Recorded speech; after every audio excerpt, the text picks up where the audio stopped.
Pinagbabaril ang sasakyan ng isang nanalong barangay chairman sa Lambunaw, Iloilo. Sa Cebu City naman nahulikam ang 3 beses na pamamaril sa isang lalaki. Narito ang unang balita. Makikita sa CCTV ang isang lalaki nakapulang damit sa gilid ng isang tindahan sa barangay Kalunasa sa Cebu City. Maya-maya lang lumapit ang isang lalaki nakaasul na damit at bigla na lang bumunot ng baril. Inihampas niya ito sa lalaki na kinilalang si Paul Jacob Ebrada.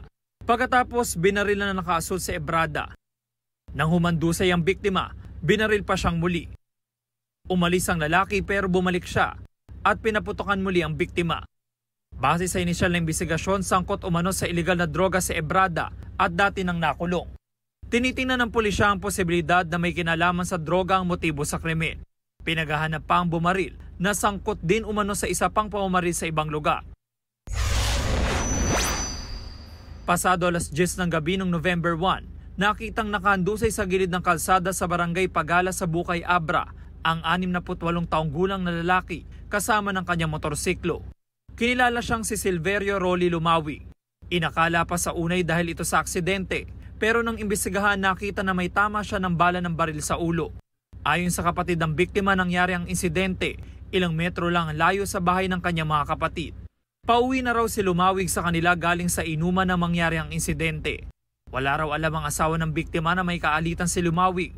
Patuloy ang imbestigasyon ng pulisya para matukoy ang motibo at salarin sa pamamaril. Pinagbabaril ang sasakyan ng nanalong barangay chairman sa barangay Paho sa Lambunaw, Iloilo. Ayon sa imbestigasyon ng pulisya, ang itinuturong salarin ay ang natalong kalaban ni Renato Lebuna. 7 tama ng balang nakita sa sasakyan ni Lebuna. Ligtas naman si Lebuna at ang mga sakay nito, pero tinamaan sa paa ang kanyang asawa. Inabangan umano ng salarin ang sasakyan ni Lebuna matapos ang kanyang proklamasyon. Patuloy pang hinahanap ang sospek. Ito ang unang balita. James Agustin para sa GMA Integrated News. Mauna ka sa mga balita, bisitahin at mag-subscribe sa GMA Integrated News sa YouTube.